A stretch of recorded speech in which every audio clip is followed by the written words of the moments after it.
Hey folks, it's a little after 6. We're going to call the meeting to order. We do have 4 board members. I spoke to one other one. I know she'll be on the phone with us. So we'll go start the meeting. I have consent agenda, the minutes of the February 28th meeting. And correspondence we're going to pull out of consent agenda because we'll talk about that. So is everybody good with the minutes from last meeting, the 28th, a week ago? Go ahead, Mark. Come over. Oh, Did we get them? I got them from Peter.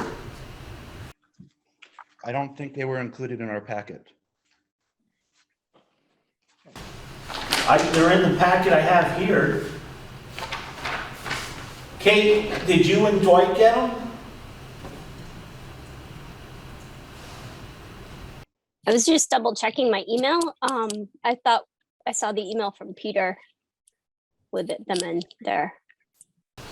Okay, well, if Mark didn't get it, we won't have enough to prove it. So Peter, can you just note that we got to push the minutes off till next meeting? Yes. Thank you. So I'm going to go to the second thing we had under the consent agenda was the parent letter follow-up. And I think I saw him in the waiting room. Thomas, are you there? Tom Oakley? Yeah, Rich, I'm in attendance. Yeah, go ahead. I didn't really have anything to say. I was just watching the meeting. Okay, because I believe most everything that we discussed is in the process of happening. For Monday, correct? I think the master on Monday. I think the other stuff you guys are starting to phase today. You want to give a quick report if that's if he doesn't want to stay for the whole meeting? So yeah, Tom, we did, we removed the pods, the interior restrictions are all removed, so classes can gather again. Kids were playing together in the gym today, it was pretty awesome. We will go back to lunch in the cafeteria starting on Monday. Just had a little preparation we had to get ready for that. We had some items that had to be ordered from the food vendor that we usually package and serve in a different way when we do it in the classroom. So that stuff will come in on Thursday, and we'll start eating food back in the gym on Monday. And at this point, the masks will be optional on Monday. Tammy's already met with her kids a little bit. We'll meet with the Dover kids on Monday morning to just go over the change in the rules. You know, we've been after them for the last 2 years now to pull up your mask, put your nose away, all these different things. So just going to try to kind of kick that off and make sure people remain respectful to each other and take their time. Some people want to keep masks on for a while, and that's fine too. So moving forward. Okay, terrific. And will parents be allowed in the building? I saw school sings coming back. Will we be allowed to attend?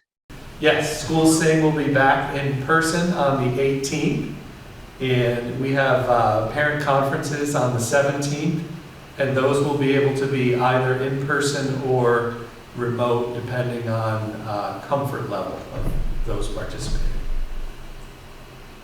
Thank you, Matt. You bet, Tom. I guess Tom, you're all set since you muted yourself. I hope. If not, just raise your hand for me or unmute yourself. I see Amelia, you have your hand raised. Yes, I just want to clarify that by Monday, you mean next Monday and you didn't mean today. Is that what you were referring to? Correct, Monday the 14th. Thank you so much. You're welcome. Okay, I don't see any other comments, any other public here, do we? No. Let's see. You got a couple teachers. Teacher. Tracy. Allison, Sue. No, I think that's it. That's Already. Yeah. Okay, so we have no other public. So I'm going to go to central office. I think I saw Lori on there. Lori. Hey, Lori. Hi. So first thing up with you is financials update. So I do believe that last Friday, somebody from the office sent out the sent out the checks and the debit sheet and stuff. Did everybody get that? You see one thumb up, two thumbs up, 3, 4, okay, so everybody got that. Is there any questions on that? And if not, can we make a motion to sign this one and the last one because I missed the last one?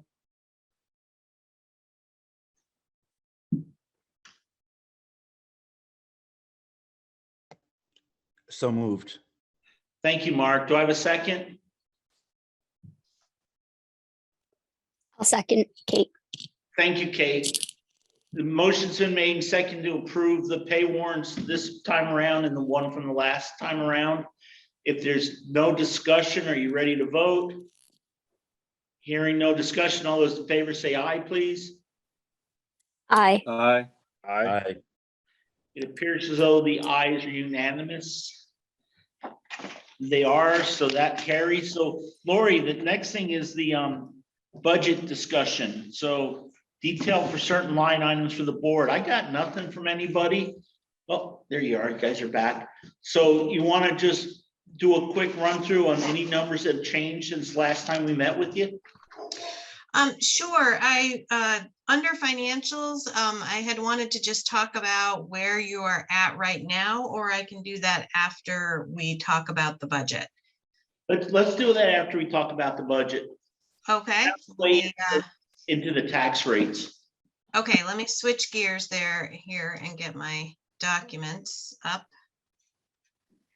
Okay, so I think the best place to start is the summary page. So that was sent as a separate document. It's River Valley's Unified School District Summary. And since the last version of the budget, which is, I believe, the only one that you saw, the only real changes were we put in some money for the water usage into building ops. There were some adjustments of salaries approved by the board, and also the slight increase for technology. I believe those were the only ones that were any major changes, which wasn't that much. So you were just under 2% and now you're 2.49%. So the variance between last year's budget and this year's budget is $151,975. And you can see the major budget changes over year over year that I've listed out there.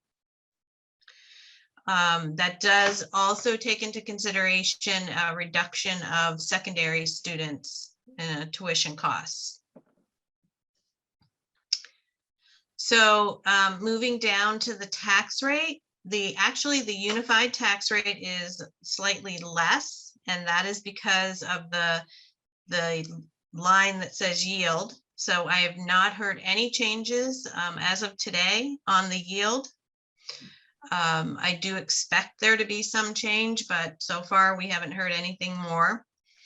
So as you can see, the yield is up 13.6%, which is really taking into consideration the the $45 million surplus in the ed fund.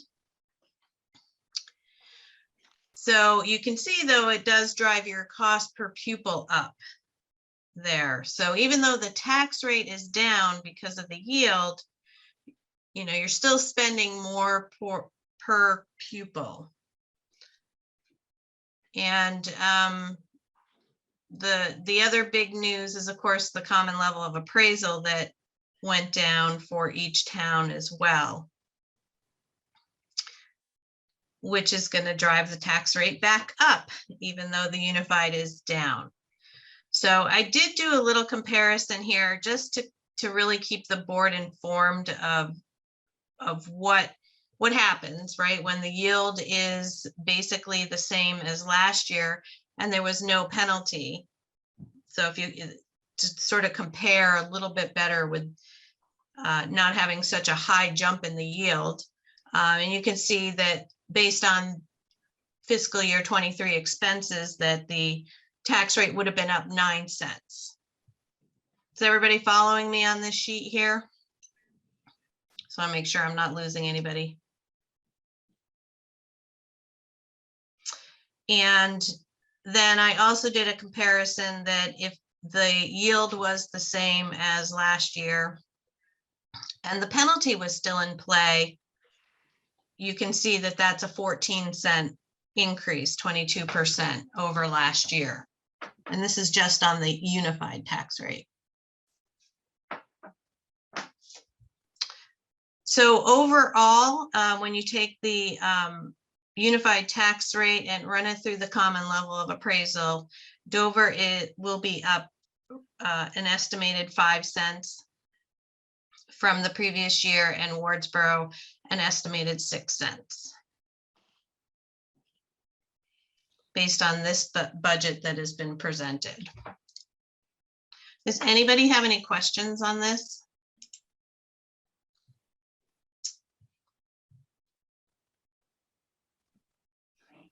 So I think, Lori, the most important thing for right now, because the tax rate's going to change depending on what you do under the Golden Dome. Bottom line for the budget, can we concentrate on the budget itself, the budgeted expenditures first? Sure. So, you know, the budget, does anybody have any questions on the line item budget that I sent out? I think Mark does. Okay. I've got a whole bunch of questions, but can we go back to the summary document for a minute? Did you use the, I can't find the December 1st letter. I had it filed someplace and I have no idea where. Did you use the yield that included the 45 million? You said? I used the yield, the conservative yield. So there were 2 yields that came out, and one was using the whole 90 million because the actual surplus was estimated to be 90 million, and that was almost $14,000 yield. But then we really started hearing a lot of chatter about people wanted to get their hands on that surplus and do different things with it. So I went with the conservative. I did for all of the WCSU school districts and used the $45 million that they use 45 million of the surplus. And that's the 12. So we don't have any idea or do we have an idea what the yield would be if the governor gets his way and they send out checks to? But Mark, before you go down that rabbit hole, so in 25 years of doing budgets, we've never known what the tax rate's going to be when we do the budget. That's why we concentrate on making sure the budget is what we want to see and has everything that we feel we need. And then we worry about the tax rate after the fact, because you're never going to know it until the legislature adjourns. And again, I'll use last year as an example. If we pushed and had a budget vote in February, the budget would have been, the tax rates would have been 25, 30 cents higher than they were. So can we break this into little bits and chunks, especially since we have some people that are fairly new to budgeting, and let's just talk about the expenditures and let's make sure we're comfortable with the expenditures. Then we can go back and talk about the tax rate. But again, asking Lori to tell us what the yield's going to be, she has no clue, just as there's not a person in this. I asked her to tell us. I asked her if she had any idea, or if we had any idea what the yield would be if the governor got his way. Okay, but again, Mark, that may never happen. The governor may not get his way. So I think it seems like it's just an effort in fertility. I mean, we can ask her to do every yield from, $1 to $1,000 too. We don't know until the legislature decides, and nobody's going to get their way. Rich, never mind. Okay, so can we concentrate on the budget? Is there any questions on the operational budget? Go ahead, Kate. Doesn't matter if I have any. Last time we had this discussion, you said I could ask questions the next time we talked about the budget. Now you're telling me not to ask Mark, questions. you can. We're talking about the budget, Mark. We're not talking about the tax rate and the yield affects And- tax rate.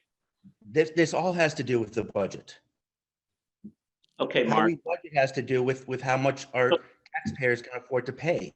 Okay, so folks, again, I'm not the end all be all. Do you folks want to, if you want to just kind of discuss everything all at one time, we can do that. Or, you know, I've always found it better to discuss it, and we've always discussed it in the past by breaking it down into pieces.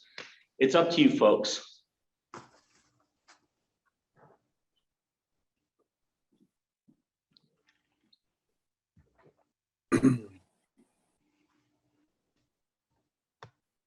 No discussion?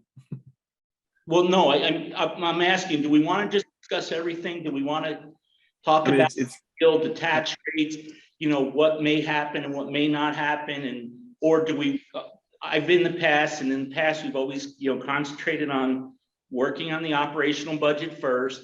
We know that the yield is going to be somewhere up in the air. We have no clue what it's going to be. And a lot of times it confuses people when we discuss the budget. So I've always found it best to just discuss the operational budget. So do you guys want to just discuss the operational budget, or do you want to discuss yield and tax rates that are at best going to be a guess? I do have to remind you that we have to have the operational budget about ready to go because we have to approve it in 2 weeks. We're not approving a tax rate. Yeah, I'll chime in, Rich. Well, go ahead, Dwight. No, I agree with you. I mean, I understand where Mark's coming from. It's nice to know this, but we have had this conversation, seems like every year. And this year, there seems like more, you know, things up in the air with that surplus. We have no idea that's going to end up where, like Mark says, that the governor gets his way and writes checks to everyone. So that's like one more unknown. So I'm with you. I think we should just discuss the budget and, you know, work on the line items and see where we are with that. Kate? I think we should get the operational elements to where we need them to be so we can move forward with that. And, you know, we could run 15 scenarios, but I don't know where that's going to get us time-wise. Like, I think we just have to wait and see what happens, and we'll adjust it as needed if those play in. Chad? You got to unmute yourself, buddy. Can you unmute him? Oh. Sorry about that. As I was trying to, look through the line items, so different screen, couldn't unmute. Again, I'm, very new. I understand what Mark is asking, but I think at this point in time, what Kate and Dwight, and to concur with you, Rich, are saying is to walk through it, make sure we understand what our needs are, and how we intend to bring this to the public, and fill in something that is out of our hands when we can. Okay, so why don't we talk about the operational budget? So are there any questions about the operational budget? Yes. Go ahead, Mark. So, well, you want to talk about the budget, not the revenues first, right? Yes. On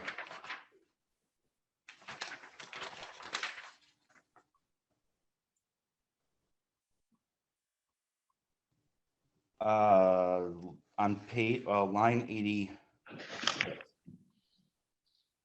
well, secondary students. There should be a line item all the way to the left, Mark. Yeah, that Number? 86. Okay, good. But I'm not talking specifically about professional services.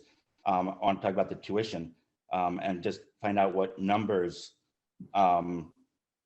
we used for the tuition, the quantity of students as compared to FY22, because Laura, you said that there was a reduction. Right, yes, there was. Let me just pull up that number, that sheet. So you're talking, Mark, line item like 86 through 89. Yeah, I guess technically it's 87 through 89. Okay. All right, so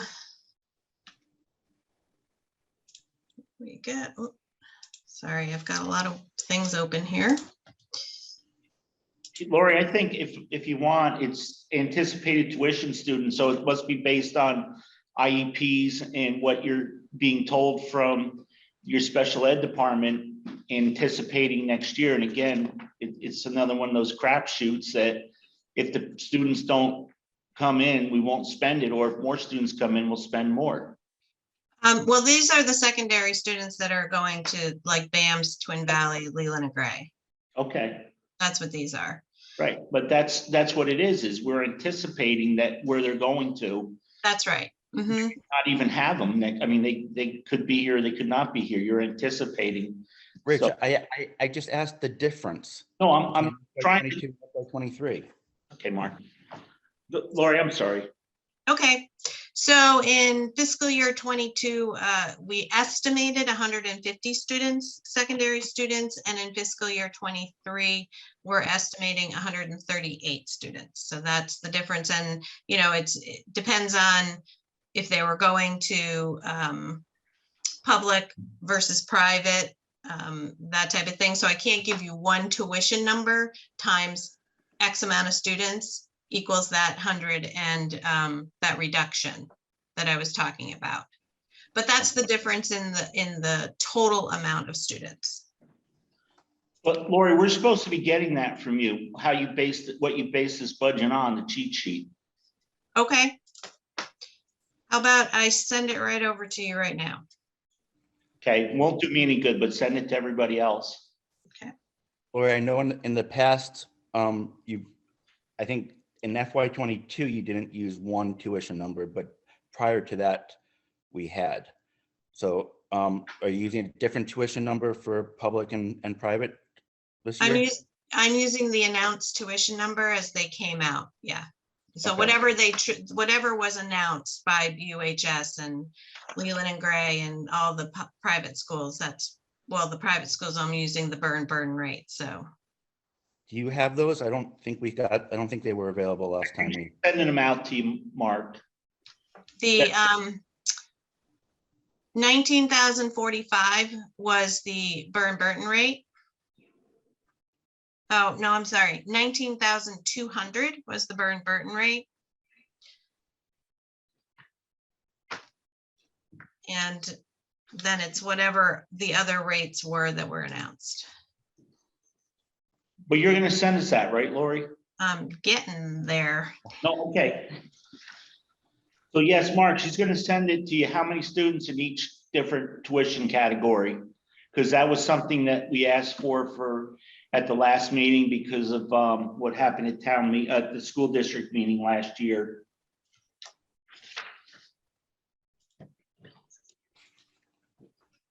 Okay. You ready for the next question? I What's don't know that? if it matters, we got a hand up. Yeah.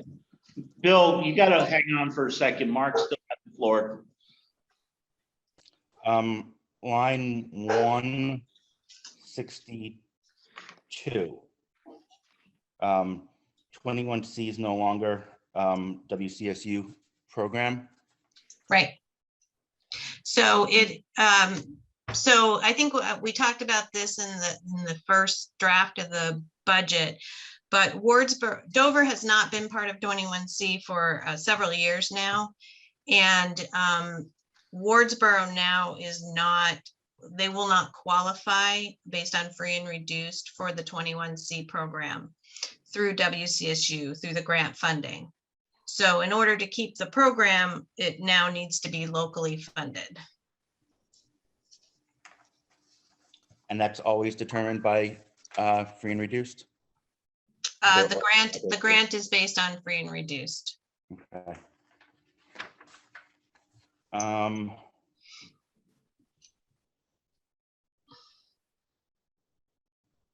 Line 224. In your notes, just wondering what the TBD or the TDB, I can't even read it. To be, yeah, I got that wrong, didn't I? To be determined. I assumed, okay. So those are increases that the board approved in executive session, I believe at the last meeting. Okay. And this is for non-certified staff. Okay, thank you. So Lori, we used to call that a salary reserve fund. All right, same thing. It comes through as special items. Okay. Speaking of which, at our last meeting, I had asked if we could put a $3,000 donation into the budget for the coalition. I didn't see that in here. That is not in there. Okay, I was not aware of that. I'm sorry. that's okay. Not your fault. Line, Jesus, 22.8. I know it's either 288 or 289, the electricity line. Yes. What did somebody leave the lights on one night? The electric bill has been going up significantly over time, and I probably didn't adjust it. Remember, it's both buildings, so it probably wasn't adjusted last year, so that may be part of the hike for that. But as you can see, that $45,000 was spent in 21, and I don't have 20 offhand. I can get that information for you if you want. I mean, it's a 50% bump from 21 to 22. So I was just wondering how we were spending that much more electricity. But I just answered my own question. Our buildings weren't open in 21. We also have some new equipment in there with the ventilation system that might be impacting it as well. Remember the portable ones we purchased to get open last year? They're still using them this year. And anything that moves air is usually pretty expensive. That's all I have right now. Thank you. Okay, Bill? Bill? Yeah, Go can you ahead. hear me? Yep. Two things. One, it was my fault not to tell Lori to put in the $3,000 for the coalition. I got most everything else, but I didn't get that.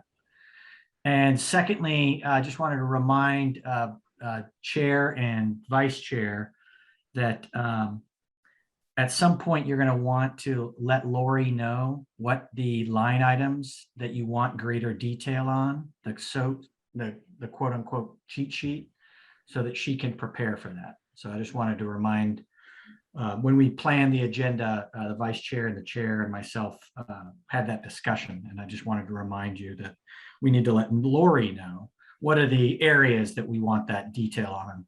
And the discussion of the tuition just brought that back up for me. So I just wanted to highlight those things. Yeah, Lori, the 3,000 probably should go under Board of Ed Services, shouldn't it? Yes, that's where I'll put it. Mhm. Okay, so can you I know you don't need to adjust all the figures, but can you just add 3,000 to the bottom line for now for us? Yes, So we don't lose that again. sure. Okay, Kate, I think we're somewhere in there. Yes. So as Bill mentioned, when we met last Thursday, we were talking about having Lori build us a little tiny cheat sheet that would be really helpful when we have our big meeting. And we kind of talked about some items that were helpful to have on hand. Like if we could have like some type of little cheat sheet for the board that has the tuition rates for BBA, Leland and Gray, and any other schools that our students are utilizing with the tuition rates for 2022. And if there's anything else that any of the other board members can think of that would be helpful to have when we do our annual meeting, that would be awesome, and we would really appreciate it. Sure, it would be really helpful, Kate, to be able to, I look at this and I look at the differences and the variances, and things pop out at me and I write a note, but other things pop out to other people. And so anything that pops out to you personally or any other board member, it would be great to know what those are. And it could be just a slight change, but it has an impact. Lori, the other thing that's important too, because we always get asked, is the numbers that you were using to build a budget, you know, like 12 students going to Burton, 3 students are going to Wilmington, 12 are going to Brattleboro. Okay, that's all in the document that I just sent you. I do have to update that document, which in turn, I don't think it'll update this budget so much, and I don't know that it's important to update this budget with the tuition students at that point. But I just got today, late today, the document from the AOE that has all of the announced tuitions. And places like Mountain School, they will not set their tuition rate until the average comes out. So there are some things still coming in for that as well, is my point. But the Mountain School is a private school, so we would just use the Burton rate as a placeholder, right? And if they Yes, I did do that. It's usually a lot less than it's usually the average, state average. So, but I did use I think I used the old Burton rate, to be honest. So we may be able to go to the meeting and tell people that we got really good news and we can reduce the budget by $3,000 or $5,000 or $10,000 or something. Yeah. Okay, Kate, are you all set? All good, and thank you. Yeah, And I'm looking at the sheet now. It looks good, Lori. Thank you. You're welcome. Dwight or Chad? You're good, Dwight. Chad, you all set? Okay, so Lori, adding the 3,000 to the bottom line, what is the number compare? Can you do that quickly? Just what's the increase? Does that change that percentage much? No, I'm just trying to pull up my I only have the sorry, I only have the don't have the spreadsheet up, but it's $3,000. You know, it's not going to change that. It's not going to change the tax rate at all. It's not a projected tax rate.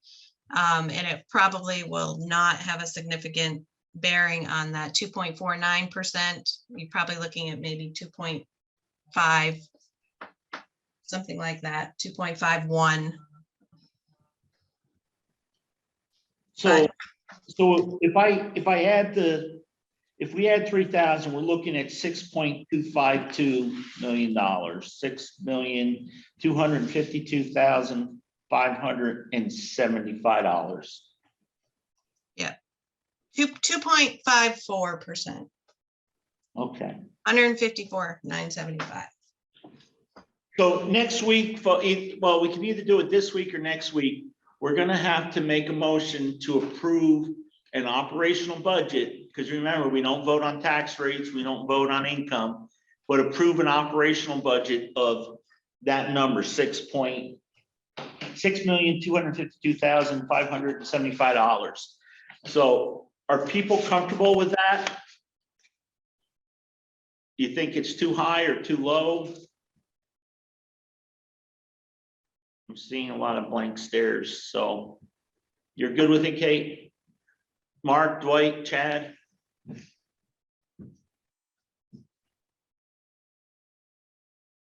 Mark? Okay. Okay, so Lori, let's use that number from now on. Okay.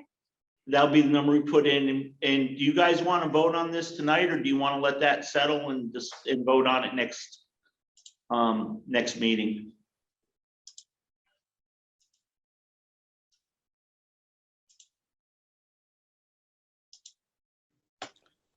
Since this is kind of the first time we're presenting it, why don't we wait till the next meeting, just in case there's anybody that from the public that wants to make a comment. Okay, so just so you guys know, please, if you have any questions before the meeting, let me know, because we won't have time next week to change things or ask Lori or Bill or anybody to go out and do any more research for us, because we have to vote on it next Monday, or we're not gonna get it warned. Okay. So Lori, before we get into the tax rate and stuff, why don't you tell us now how we stand this year so far and go over where we are as of March 1st, and then we'll move forward with the discussion on your projected incomes, because we will need to think about that when we look at the warning. Okay. So the next document that you should have up in front of you is the summary of major fund balances as of 2/23/22. So that's the next, that basically, all of the backup that goes with that is represented on that summary sheet. So as it stands right now, the general fund is looking like it will have a surplus, $233,000. There is more spending to be done. That, of course, includes all the encumbrances. I'm pretty 99% sure we are really close with tuition. There's been a lot of movement in Wardsboro, and so we're still trying to hone in on whether or not we'll have that surplus, because that's where the majority of the surplus is coming from, is tuition. So these numbers can change over the next 3 months, but that, it's a pretty good estimate there of where we're at. Then just moving down, these are just the major funds. Food service is running a little bit behind right now, but that's not unusual because we don't have all the revenues in for the whole year.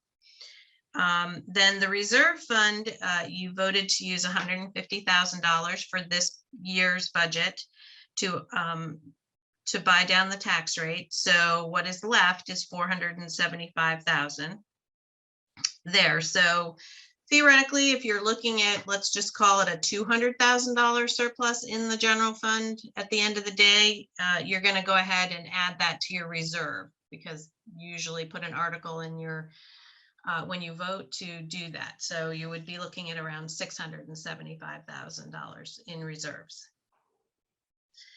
Special revenue has some money sitting there as well. REAP, they did a great job spending that out, just a little left there. And then the Capitol building, there was the article to move $30,000 to Capitol, which was $20,000 to the building fund and $10,000 to the transportation fund, and I've made those transfers. So that's where those stand. Now, the budget that was presented tonight does not include any movement of money into a capital fund. That's usually done as a special article, as you did last year. So we're looking really good, basically, we could say. Yes, it's very healthy. Okay, so are there any questions about where, and again, this is just a projection, and we actually, at the annual meeting, we don't ask to move an amount of money. We just say any surplus, if there is any, moves into the reserve fund. So, because we won't know until sometime in August when the stat reports get filed. So is there any questions on that summary sheet? I would just like to comment. Oh, go ahead, Mark, I'm sorry. No, go ahead, Rich. I was just going to compliment our administration, both at the central office and at our buildings, for, really paying attention to the budget, because that's I understand, and we used to get beat up in the old days, well, you've got $100,000 surplus, let's just cut this budget $100,000 bucks. But it's nice that they don't just spend it because it's there, that it's being used for what it's supposed to be used for. So I really appreciate all you folks, the administration at central office, and you guys too. So thank you.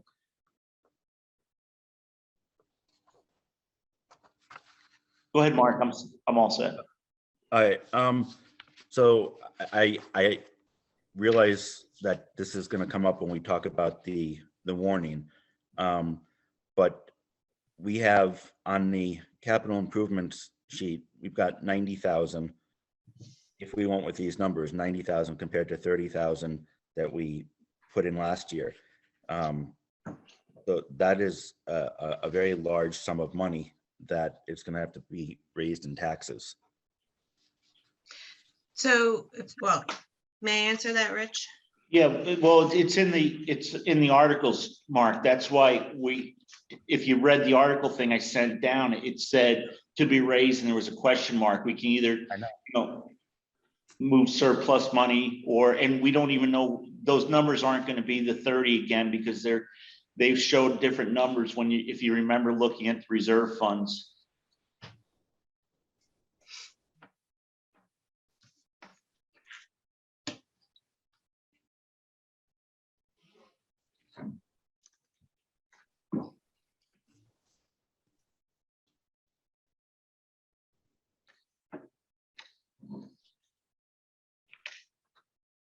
Are you all set, Mark?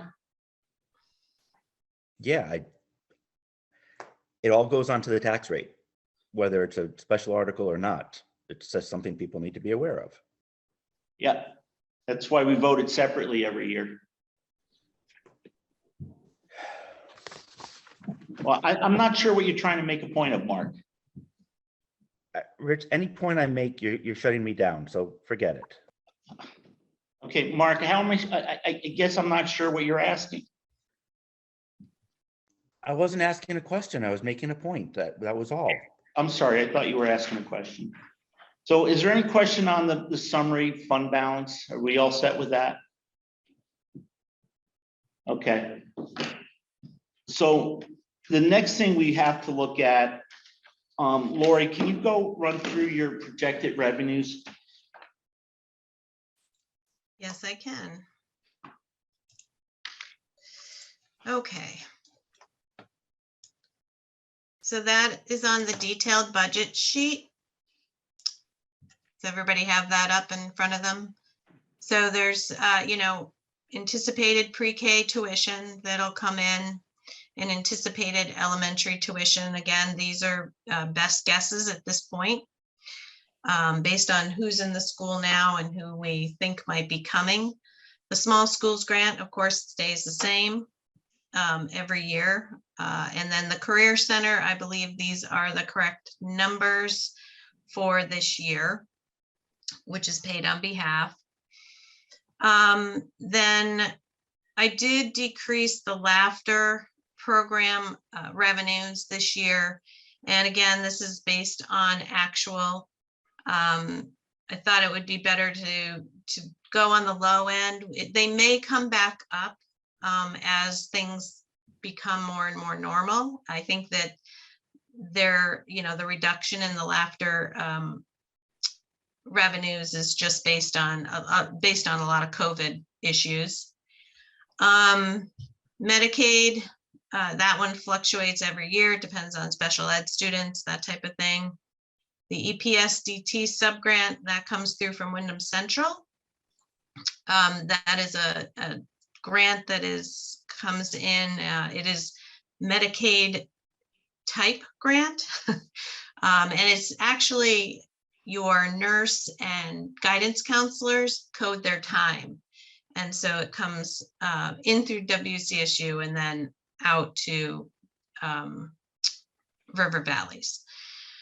Local revenues here, interest and solar revenue, those are all standard. This is somewhat of a new one here, is $700 is a rebate. We're using a company that actually gives rebates on a lot of cleaning supplies and other supplies. So we've seen an increase in rebates coming through on that. And the rural subgrant that comes through Wyndham Central as well. That one is pretty standard there. Nothing for transfer in from reserves because you have not made that decision to do that. And the state transportation grant. And then of course, all of that combined above the last number is what they call offsetting revenue. And that is how we get to the ed spending grant number. Does anybody have any questions on the revenues? I just have one quick one. Can you remind me what percentage the transportation grant? Right around 46%. Okay, thank you.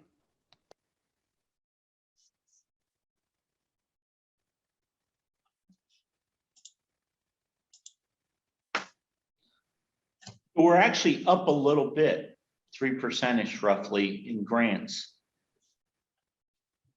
If I'm reading this right. Yeah, the, Two and a you know, half, sorry. yeah, the sub-grant, the rural sub-grant, you know, it's a little bit hard. I'm basing that on what you received for this year, which is probably not coded correctly. If I'm looking at the local revenue rebate number for 21, that probably includes a few different things. They've given us some more codes, which is great because it's easier to read and spreads things out a little bit better descriptors. And then my one last quick question is, under tuition, is that up because we're raising our tuition rate, or is that up because we have more students tuitioning in? It's both, and I can get the number. I don't have that number on my sheet. I will have to ask Lori and Jen to get that number for me, but it was both. It did go up on the tuition rate, and I believe there was, I think, one other student coming in. Question, Rich. Go ahead, Laura.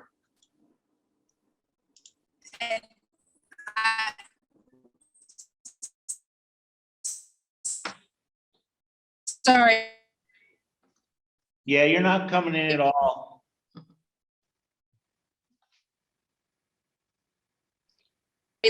Lori, I don't know if you have this info or if it's where are tuition students coming from? Can you hear me? Yeah, I heard that. Do we know where tuition students are coming from? Yes. Yes, and Tammy and Matt also could answer this too. But the two that I know of are Stratton and West River. Both send students. Was there other ones, you guys? No, that was it, right? Yeah. Is there any other questions? Thank you. Oh, thank you, Laura. Kate, Mark, Chad, Dwight. So again, remember, revenues are just kind of a best guess again. Looks like we kind of overestimated some revenues last year that aren't coming through. Right. So the next thing that will happen is, if you guys will look at, we did a mock-up on the of the town, the warning. So for now, if we could skip down to, oh, you know what? I didn't get both pages. Article 6. So this is the one where we've in the past have used, we've used reserve funds, general reserve funds, to buy down the tax rate. So last year and this year, there has been no penalty box, and that also helps us because that helps keep us out of the penalty box. So we need to, we usually put a number in to present a number to the voters, and then that can be changed at the meeting. But that also, as Mark was saying earlier, we also have Article 10, where we talk about funding the building and transportation fund. So some years we will fund that through taxes if our tax rates don't look bad. And some years we'll fund that out of reserve money so that it doesn't increase additional taxes. But it also then means you have less reserve money in the future. So those two kind of relate to each other and really relate to the budget and to the tax rate. So Lori, without having an excess spending penalty this year to make the 5 cents, to make a balanced tax rate between last year and this year for both towns, say 5.5 cents, how much would we have to move?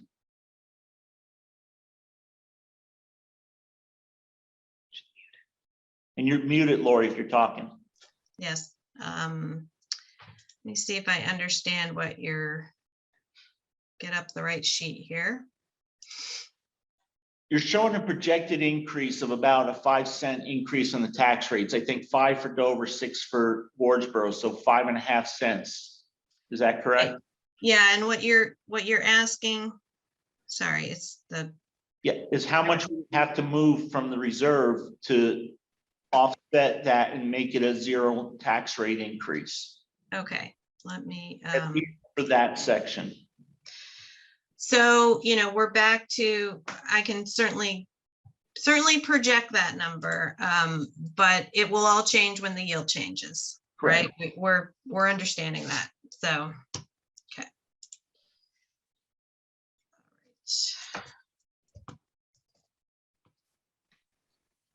And again, whatever number we put in here now, when we know the yield and we will meet before the annual meeting, we can make a recommendation. We can say that, hey, the yield went better than we thought.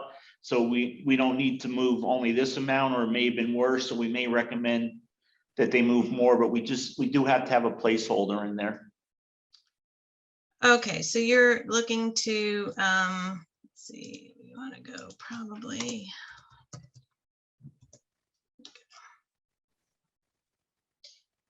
All right, so get you down within a penny is 150,000. Which is what we moved last year. Exactly. Mm-hmm. Then also talk to us too. So on the capital budgets, you had a recommendation that we looked at back in December for transportation and for buildings. And those two numbers were higher than what we've been doing. Right, combined, they were 90,000. Yeah, can you break them down? Because it is 2 articles we're looking at. 70 and 20. Okay, so 70 for the building and 20 for vehicles? That's correct. Okay, so as Mark made a point of earlier, if you're looking at about, if you're looking at $90,000, if that was to be raised in taxes, that's probably close to, if it's 5 cents is 150, you're probably looking at 2 to 3 cents. 3 cents? Right. So are you talking about using 150 of surplus and then adding 90,000? No, I'm trying to frame a conversation for the board. Okay. So if you want to keep the tax rate the same, you have to move 150 from the surplus. If we want to fund the vehicle and the building maintenance where the recommended is that fit the schedule that we set up, that's going to be another $90,000. And we can either fund that through taxes. It kind of doesn't make a lot of sense to take 150 out of the general reserve fund and then still raise taxes. So we got to kind of figure out how, where you guys want to go with that. So Laura, you got your hand up. Oh, no, I don't. Oh, Laura does. I'm sorry, not Lori. Bill's got his cup of coffee up. Yeah, thanks, Rich. I am in support of at least the 90 for the buildings and capital. And kind of seeing where we're at that point. Putting something in, I don't know, maybe we put in the balance of the projected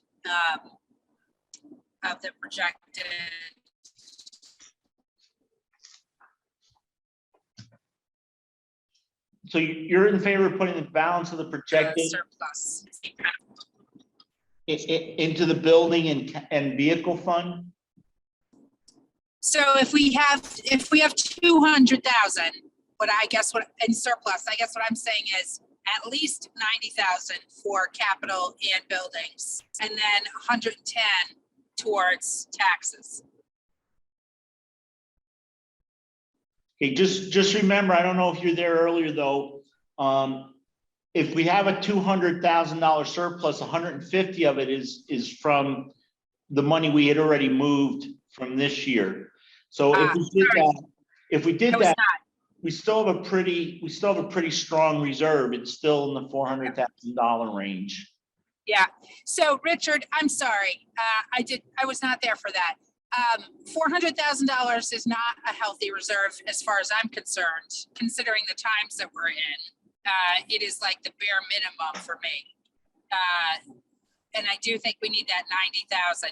And recognizing that we don't have the yield numbers, you know, I would like us to put the article for fully funding buildings and capital, and then put a placeholder number in that we will go to the taxpayers with a better sense at the school meeting.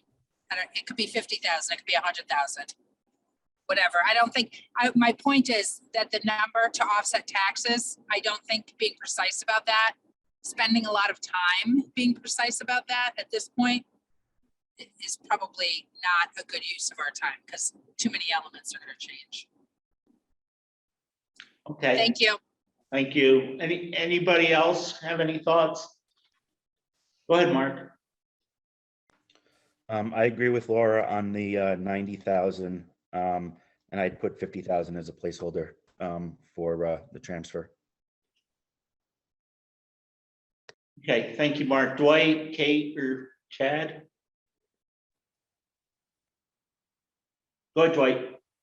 Yeah, I would agree. What Laura was saying. I think obviously we want to fund the capital, especially now in the time. I agree with her that the level is not as where we'd like it to be, or I'd like it to be either. We need to make sure that fund stays there or even increases a little bit. So yeah, I think we should certainly fund the 70 and 20. I think that's what it was. And the as far as the number, maybe we should give ourselves a little more leeway. I'd probably say around 100, but if that's up to that amount is what we've always put in the article. So, you know, there are a lot of variables that we're talking about here. So give us a little more leeway. I would say around 100, and then you know, we'll make that decision when we have more information.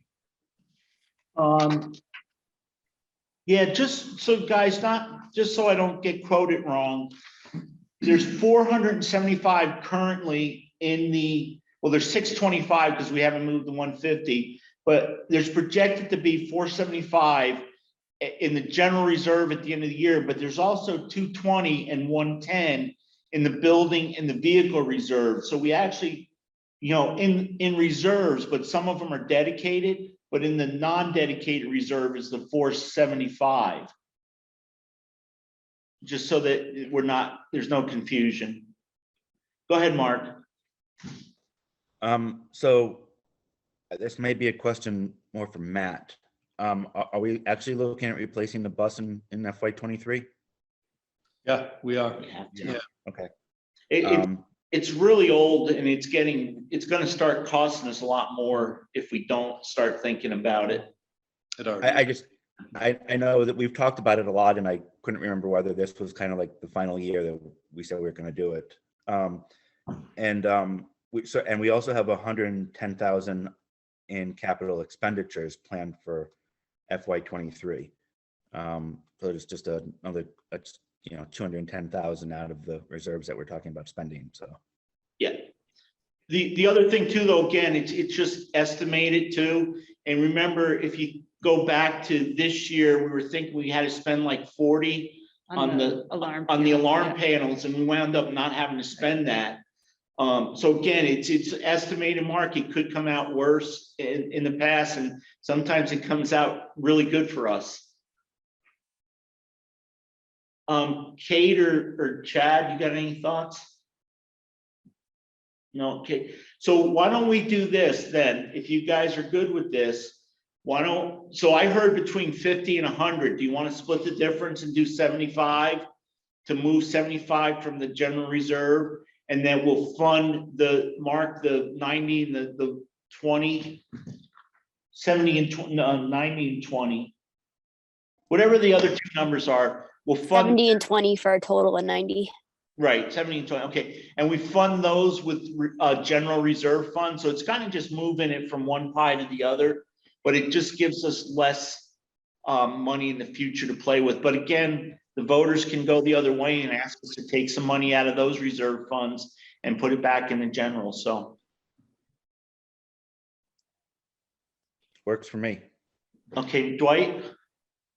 Yeah, I mean, I think it would work. I just recognizing that we're raising the budget a little bit, so that the tax rate that we're presenting, right? Because we're putting in 75, but taking out 90. Is that right? So that would raise it a little bit. No, we're taking 90 and 75 out of reserves. Right.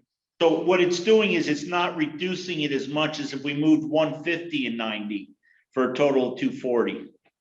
Okay, sounds good. So is everybody okay? Give me a thumbs up if you're good with 75. Okay, Laura, you good with 75? Yes. Okay, and then we'll do the other two from and then Lori, the Lori last, has her hand up. sorry. And then Mark. I'm sorry, I just want to clarify. I have a clarifying question. So 75,000, you are reducing the tax rate. Putting that from reserves to reduce the tax rate. Correct. The 90,000, you're basically just moving it from one bucket to another bucket, and it doesn't tax. Okay, So I just want to make sure that's clear with everybody. Right, the article will read, shall the voters of the River Valley Unified School District fund reserve funds in the following amounts for the 2022-23 school year and fund those reserves with funds from the general reserve fund. Okay, thank you. Then it'll be buildings at 70 and transportation at 20.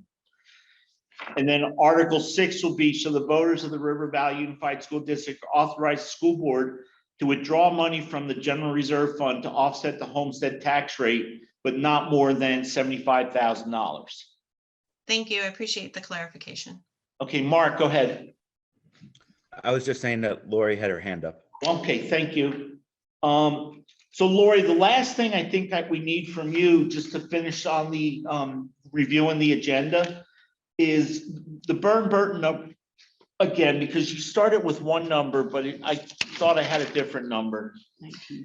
Right.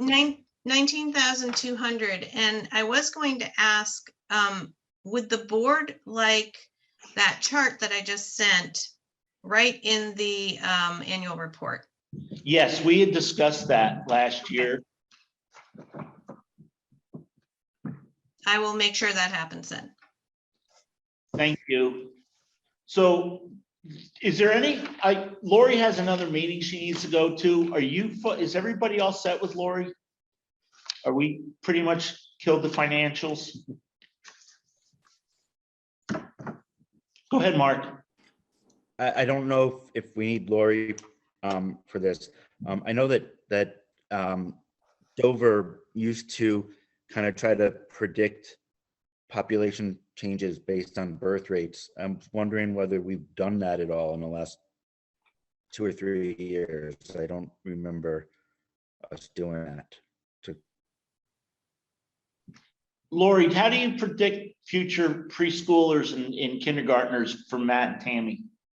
I don't typically. It's usually done at the school level. They call, the town and that type of thing.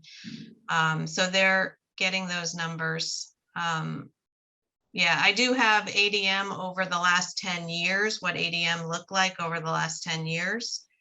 If that's something that the board would like to see. But typically, I think the admins get that information. Am I right, Matt and Tammy? Yeah. Yeah, from the town report. Yeah. From the town report, Yeah. they said, Mark. I don't know if you're here. You get the birth rates from the town report. Is that what you're saying? Tammy, it looks like you're shaking your head, but I'm not positive. Typically, Jen has a chart that she just adds to every year. Wardsboro, I'm not sure if Dover does it as well, but Wardsboro has a list of the new children that were born in town, and she just adds those to the chart on a yearly basis. Okay. we're not doing any, we're not really trying to predict the long-term populations. No, but No. by you doing your birth rates, Mark, you're going out 3 or 4 years because people born today won't be in the school for 3 or 4 years. But we've had, that's why we had a huge addition on the school, because we were supposed to be at 200 students in 1990 something. And the actuator guy, Mike Jacobs, looked at it and he found that over the last 100 years, or last 50 years, I'm sorry, that the school population was very close to the birth rate, the 4 or 5 years before. And that's what we've kind of worked off of in the past. I mean, if we want to, we could look into a study and just see how that's played out over the last 20 years and see if maybe there's some change. I'm sure 2 years ago, there was a huge change, but if we take that as a blurb out, so that could be a really good exercise. I think it would be worth tracking ADM and birth rates over time so that we can, kind of predict in the future. And it's actuarial. An actuator is on a HVAC system. Yeah, that same thing. That's what he was. He was an HVAC system. Richard, Laura. when I can't tell if Mark's done. Oh, are you set, Mark? Yes, he's muted. Okay, just a quick question for Lori. Well, 2 questions for Lori. What's the allowable, what's the rate for tuition this year? The average, statewide average? Yeah. Okay, just came out today. Hold on one second. I gotta get to the email. While she's doing that, Laura, she's going to send us out the tuition and number of students. She sent that out to your email. Yeah, I saw that. I'm just trying to see how much extra we're paying. Right. Hang on one second. All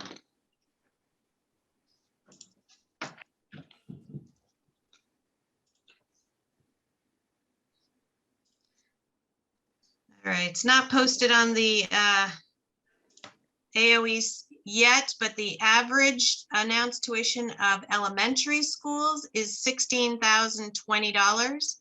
And the average announced tuition of Union 7th through 12th grade schools is $17,278. Okay, and so the rate that we're paying for private schools is 19.1, right? We're paying 19.2. So we're paying $2,000 more over for all of the students, or that's what we're bringing to the voters.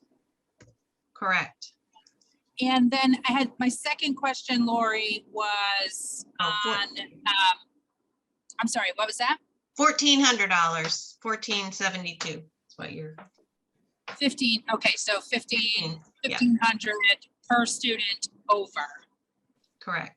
And then the other question I had for you is around the excess spending threshold, which is not in place right now, but when that was in place, I think that I have learned this year that the tuition to private schools was not, or was exempted from the calculation of excess spending threshold. Is that right? Or do you know what I'm talking about? Yeah, there are certain exclusions, and to my knowledge, that is not one of them.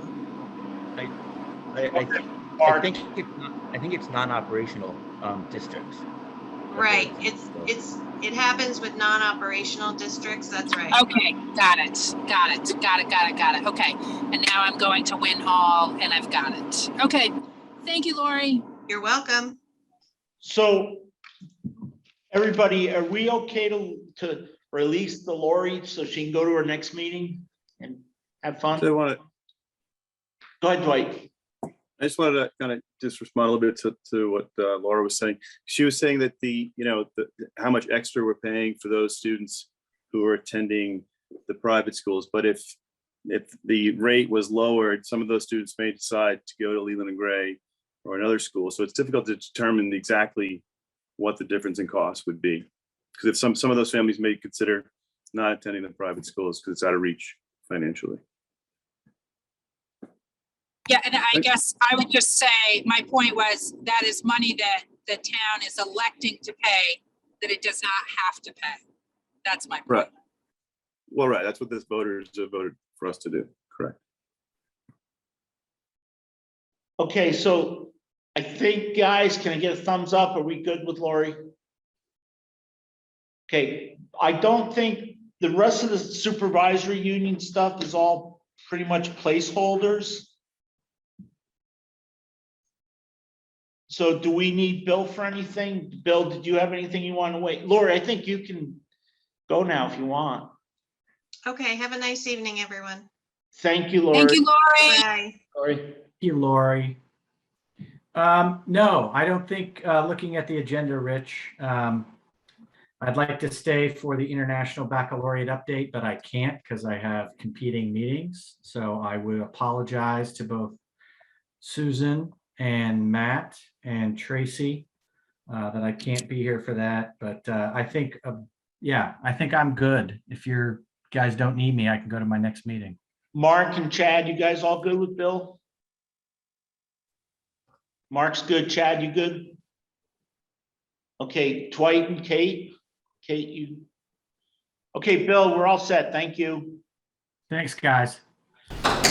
So just real quickly, let's just run through the rest of the agenda. I know there's some grammatical issues, and I got to change a couple things about the voting. What our district clerk recommended is, please note that this is an in-person meeting. The meeting will follow relevant, most updated recommendations for health and safety guidance issued by the state of Vermont. He said that the Secretary of State's office isn't offering anything, and Community Agency of Commerce and Community Development isn't offering anything. And so he said if we just put the state of Vermont, then that would cover any group. Go ahead, Mark. A couple of small things about the warning, but you can finish what you're saying. Oh, I was done. That was just that first paragraph. Go ahead. Well, Mark, we're going to walk through each article real quick. So do you want to wait? Is it specific to an article, or is it the beginning? It may be a few articles, just really quickly. Last year, we made the decision to use years, like 2022-2023 or whatever.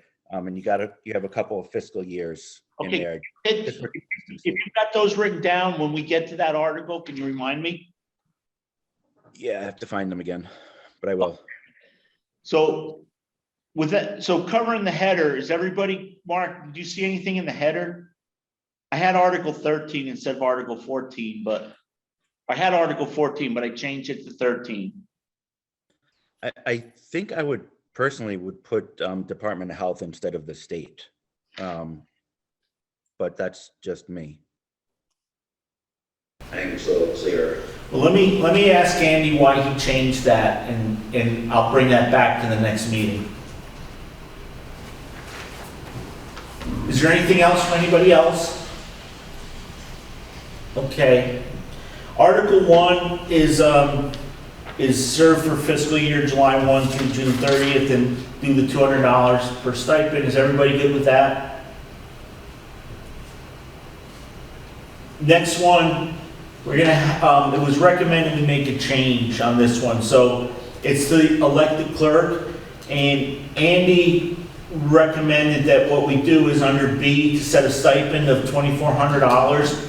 He asked us to set a stipend of $2,000 for the clerk, but to add a subsection C, which would say $400 for an assistant clerk. And what Andy would like to do is be able to hire an assistant clerk to just help with elections. Like last year with the school district meeting, we had a ballot vote, and he needed a person, the Wardsboro clerk, to be present to sign in Wardsboro people. So if we do any kind of ballot votes, he wants the ability to hire a Wardsboro clerk to help out. He isn't allowed to hire an assistant just by virtue of being the clerk, but he doesn't have the ability just to pay them. So he's recommending reduce his salary by $400 and set aside 400 for an assistant clerk if he needs it. Is everybody okay? Richard, Go ahead, Laura. Rich, I am fine with that, except I would like us to add $400. So have it be a $2,800 line item instead of a 24. Okay, so Laura weighed in on that. Anybody else? Mark, Kate, Chad? I think I'd go with his recommendation. Do the 2,400, do 2,400 total instead of 28. Yeah.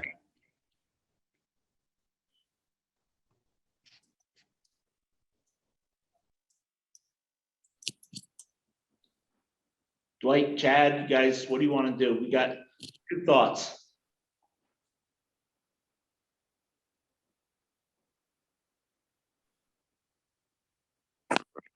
I think I'd, ask Laura why. I mean, again, I'm very new to all these processes, so certainly there's value in what the clerk brings and necessary position. By offsetting the workload, does that mean we need to spend more on it? That's my question, I guess, to Laura, since she raised the idea of bringing an additional 400 and not reducing. So, May I, Richard? May I respond? Yeah, Chad asked a question, so Yep. it deserves. Sure, and I should have explained that, actually. So I don't believe that Andy is going to be doing less. I think we have, we need someone else to come in and to assist, and Andy will now be supervising another person. So I don't see that, we need to reduce what Andy is making in doing this. And I also feel like we're pretty lucky to have Andy, to have a clerk. I remember to have Andy as our clerk. It was actually, for those of you who are new on the board or who weren't here when we started, I wouldn't call it a tough sell, but it was a sell that we had to do, to have Andy agree to do this. I appreciate the fact that he has brought this forward and would rather just get the additional help than maintain the salary, but at $400. So I think we should do it. We should go to 28. Mark, do you want to add any, because you just said you want to maintain it. Do you want to, he didn't give you a chance to comment. Do you want to? I just, having, been around Andy now for a handful plus years, and having seen his interactions in regards to salary with the town and with us, I think that he's very fair. And I think if this is something that he believes, he would have asked for more. I mean, when as Laura was saying, when the district was starting, Andy said he needed more than what the clerk had been making prior. So I believe he would have said more if he felt that was necessary. So I take Andy's recommendation. Okay, thank you, Mark. Dwight or Kate, do you want to make it weigh in at all? No, Dwight? Okay, so I just need to know, what do you guys, and again, remember, this is just, we're going to put this out there. It can be changed at town meeting or at the school district meeting too. So do you want to put in 2,400 or you want to do 2,400 and 400?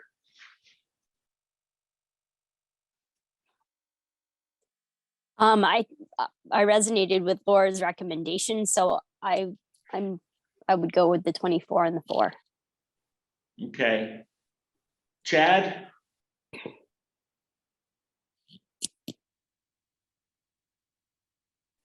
it seems that's taking the brunt. I don't have an issue with that, and I appreciate Laura's explanation.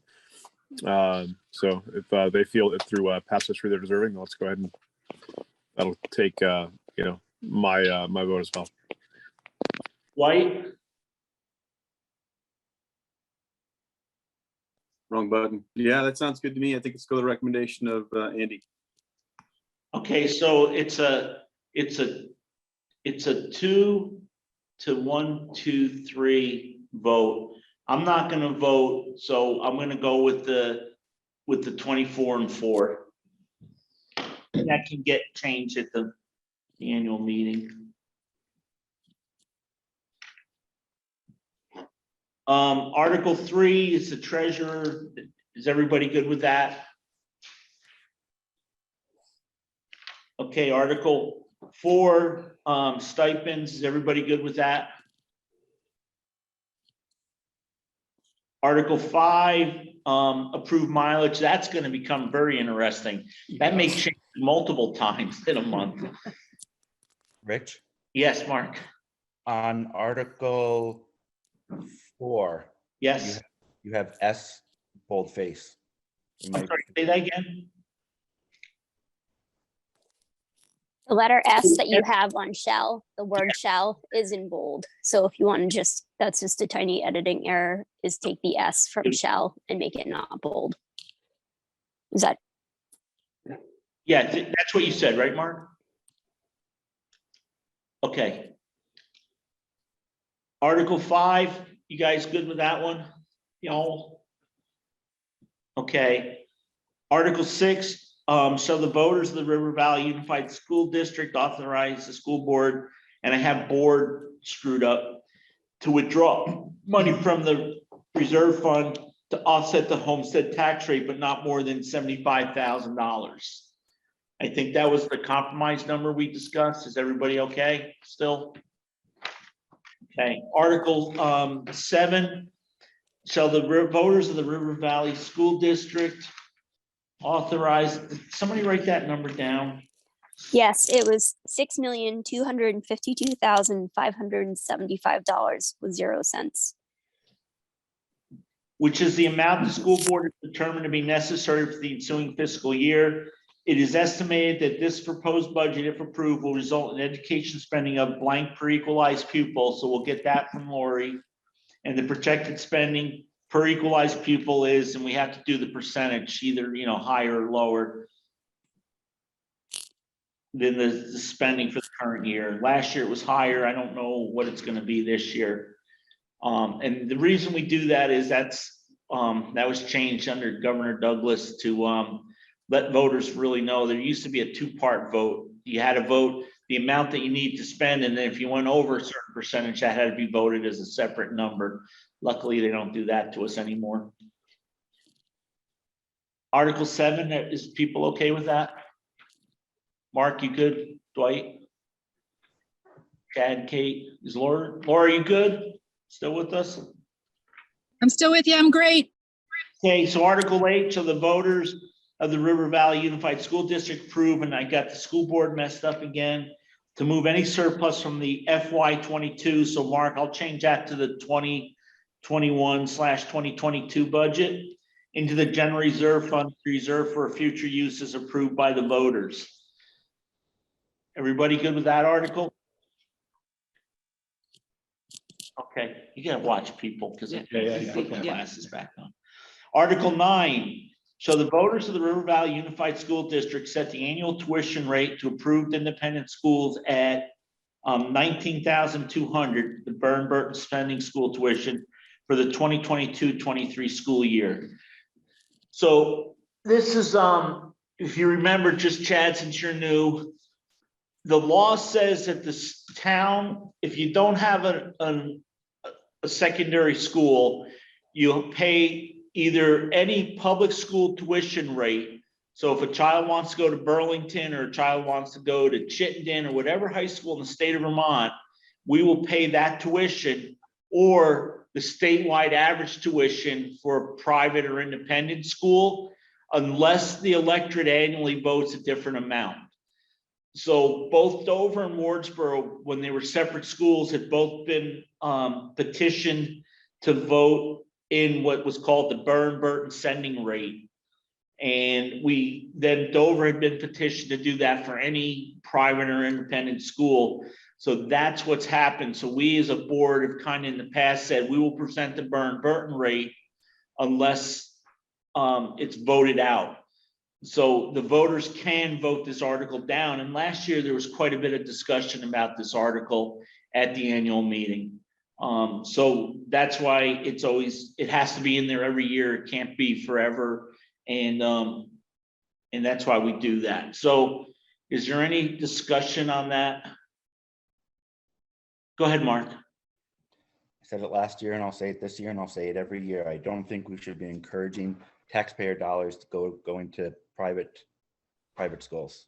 So I do not approve of this. I understand your arguments, Rich, but I still don't approve of it. Yeah, and again, you guys remember that we kind of agreed that we would put this in there, but we don't have to support it at the meeting. And to be very honest, the first couple times this came before the Dover board at the school district meeting, we were non-committal. We said that there's not a consensus either way amongst the board. So, you know, the voters are always right and the voters will tell us what to do. But I do feel, Mark, that we do need to put it in there because we kind of always have told people in the past, if there's an article warned, we're not going to make them petition every year. I mean, we could, if we wanted to, we could say we're not going to put it in and make them petition it. So I don't know if the rest of the board, we could say that too in a meeting. We'd say, you know, in the future, we're not just going to put this in there. It's going to have to be petitioned. I think the voters have told us pretty overwhelmingly in the past that they want it. So, I mean, I don't mind putting it in there. And again, it's a discussion. And last year, I think Kate, it seemed like quite a discussion, Kate and Laura. It was definitely a big discussion, but then ultimately they voted on it. So I think it deserves to stay without having it be a petition every year. But Mark, I definitely, Richard, oh, hang on, Laura, let me finish, let Mark kind of had it before. So anyways, that's kind of Mark, you know, if you want to try to do something different, you know, you can bring it up and we can discuss it. I'd put it on for this year with the caveat that it has to be petitioned in the future, since it has never been petitioned for river valleys. To me, that's a good compromise, but I'm only one person. Okay, and we could bring that up under other business if the board feels that way. So we don't need that discussion for right now, but let's have that discussion before the meeting. Peter, can you just make sure that we make a note to discuss that? In the minutes. Thank you, sir. Laura, go ahead. Mark, are you all good then with that? Yep, thank you. Go ahead, Laura. Yeah, I personally do not support this, but I believe that we brought this to the voters, and I'm willing to have it be on the warning and have it brought before the voters. I would like us to discuss, you know, how we are presenting it, the language that we are using about this. And if we're going to say that the board supports having this on, I would like a vote of that. If we're just saying that, you know, this has come forward and this is a traditional vote and, you know, the voters we are continuing with tradition, I think I'm fine with that. And my position is hardening with what's happening nationally on this and the move around religious schools. Yeah, I don't think, and Kate, Dwight, you would probably know more. I don't know if Kate went to meetings before, but I don't think the school board has ever come out for or against it. I think we've been pretty clear that it was petitioned. We told people that, you know, that you petition it. It doesn't take much to get something as a petition to be discussed. And I think we've never really supported it or come out against it. We just said that, you know, this has been an annual article, but I think we told, you know, Mark brought up some discussion, so let's have that discussion before we start prepping for the meeting so we can put that out there.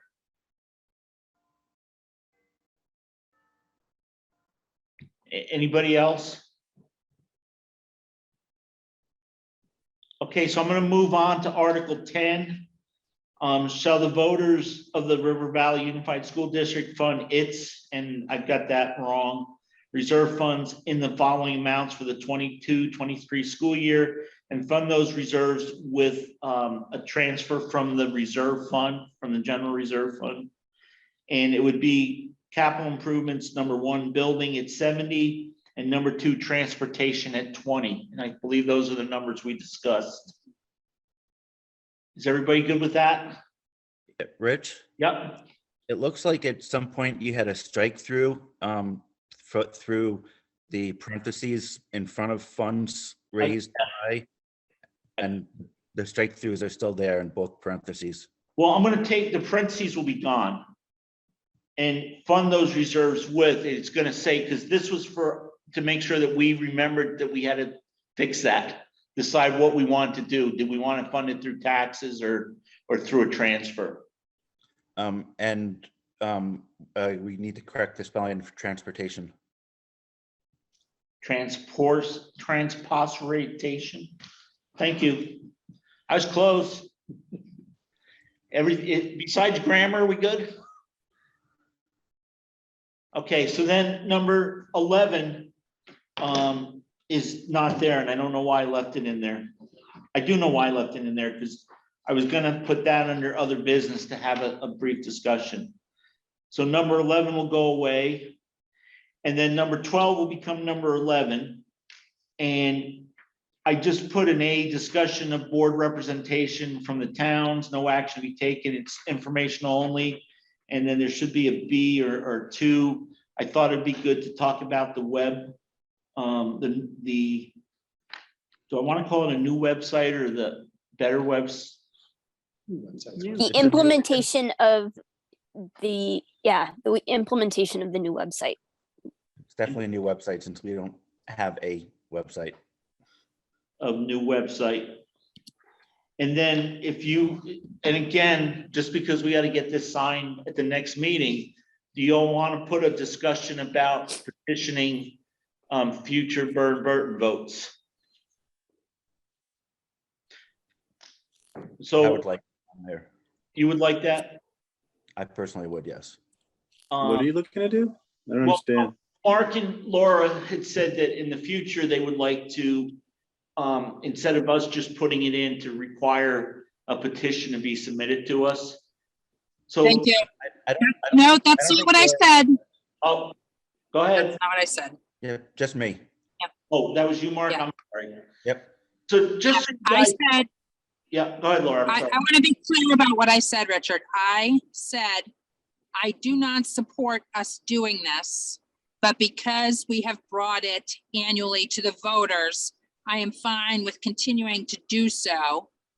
But I want us to be very cognizant of the language about putting this on the warning and how it is presented to the voters, which I believe you responded to, and you responded to in a manner that I felt was appropriate and did not, I felt like we were fine. So, and then I also said, my position around this is hardening, and that has to do with what is going on nationally and the push to include religious schools.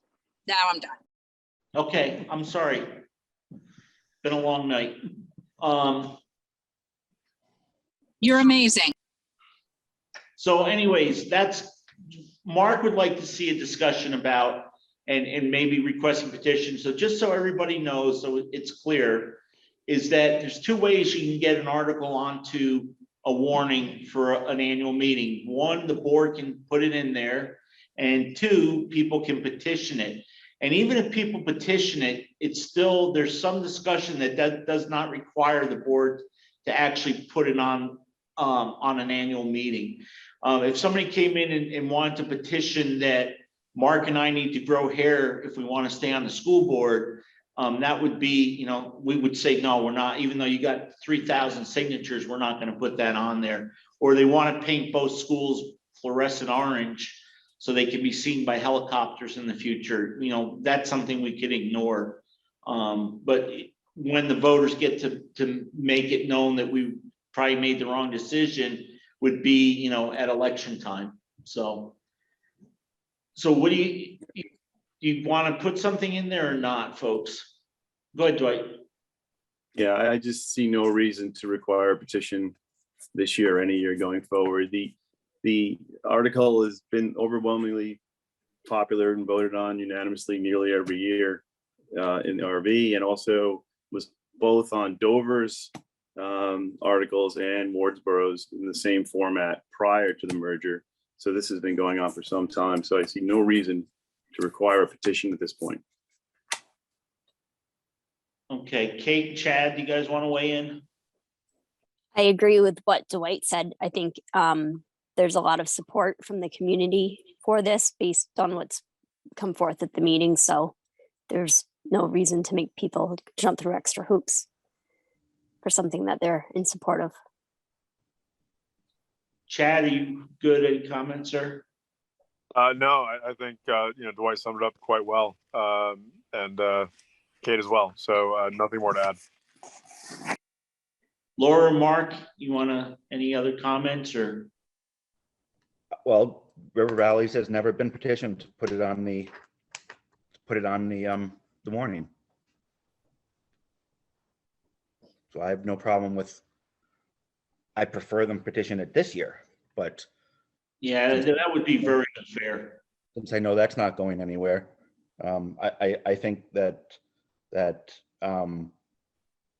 the private school, the religious school issues are huge in this country, and we should be doing everything we can to put taxpayer dollars into public schools, not private schools. Laura, last word. I am all set to move forward with this on the town meeting warning article with the language that I've heard you talking about, Mr. Chair. Okay.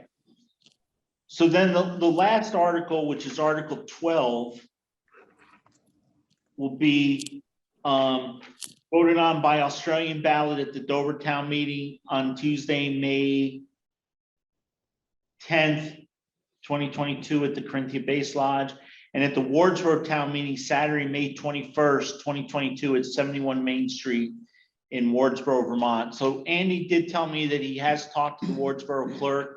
So what will happen is at the town meeting, there'll be a nomination for, I lost somebody. There'll be a nomination for a school board member for 3 years. There's only one term up in both districts. And that is pretty much it. Is there anything I missed that we've Make sure you change the article number for the election at the top of the page as well. Yeah. That was the one mistake we made last year, was not changing that. Article, so that's going to be Article 12. So is there anything else I missed? Anybody got anything else? In that same paragraph where you talk about Article 12 to be voted by Australian ballot, just make sure you update the times and dates on the voting polls. Like that one has Saturday, May 21st of last year. Right. No, it is. Yeah. It's corrected on mine, but okay. It's not. I didn't get it on that. So what I'm going to do, folks, is I'm going to send out this tomorrow in the morning. So please, Mark, take a look at it and do the grammar for me, if you would. I'm going to send it to you first, Mark, because you do good with grammar. Get it back to me, and then we'll get it out to everybody so that if there's anything you see, please let me know by the end of the week. The other thing I'm going to do is we're going to have the signature page be a separate page, so that hopefully there's 2 pages of warning stuff. Because what I'd like to do, if you could, remember this has to be posted by the end of the week after our meeting. So we meet in 2 weeks on a Monday. So what I was going to kind of do, if I could cheat a little bit, was see if I could get one of these printed up and get it to you, Tammy. And the Wardsboro folks, maybe you could stop at the Wardsboro school and just sign it. And then the Dover, I'll get it back into Dover on Tuesday morning after the meeting. And then Mark, me and Laura need to just get it signed or Laura, I'll try to get it here for Monday. Maybe you can sign before you head north. And then we will vote on the agenda, and that will be what's attached to our signature page. And that'll just save me from, like I did last year, having to drive around, try to get signatures. Is that okay with everybody? Thank you. Okay, so that covers everything up to members of the staff. The other three items are pretty much placeholders. We're waiting for a language from the attorney. Okay. Members of the staff, Sue and Tracy are here for, and Allison for the IB. Can we, real quick, in case other people are here, I shouldn't keep saying that, I'm sorry. Can we just touch on school updates during COVID? I mean, you kind of discussed that a little bit. Is there anything else that we need to know? I don't think so. I think it was covered earlier. Do you folks, does anybody on the wall there have any questions about COVID stuff? No? How about the waiting study update? Mark, before we lose Laura permanently, do you and Laura have any, it was vacation week last week, so nothing happened, right? Nothing new. So unless Laura has something. So that's good news. Yeah, well, I would just say that it's crossover week, so, or weeks are coming up, so we'll start seeing it, see, what happens. I expect things could be different in the Senate than they were in the House, so.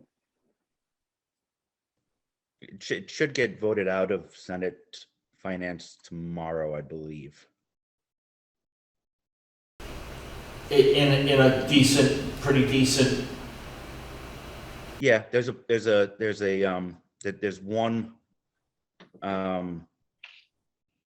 item in it which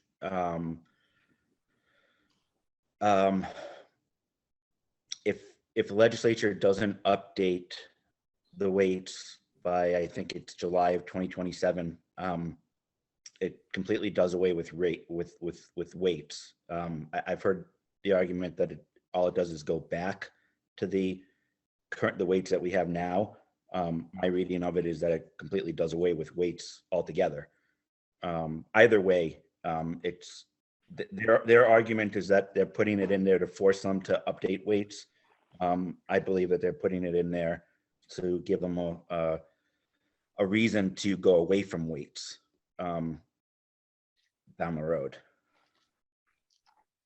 So that's something we'll want to pay attention to. Other than that, it's the recommended weights from the October 28th, 2021 memo from Tammy Colby to the task force, which I know I'm getting pushback on this from every direction. I think they are not good weights, but they are probably the best that we can get. And I don't know if everybody's aware of it, but I used to always brag how we had, 3 legislators in Wyndham Central. We're now down to 2. And I don't know if people know, but Carolyn Partridge chose not to run for school board in Wyndham this year, and she has 25 years in, but I think she'll still be a good ally for us because she still has a good understanding. So if you happen to see Carolyn, thank her for her service. If you guys are all set, Mark, thank you for keeping track of that too. I know you spent a lot of time on that, and it's not easy to do.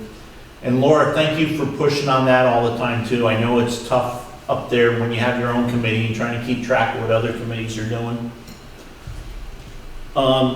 International Baccalaureate update. So we have Sue Newman, who was playing with the baby a few minutes ago. I was. And we have Allison Sullivan. Yay!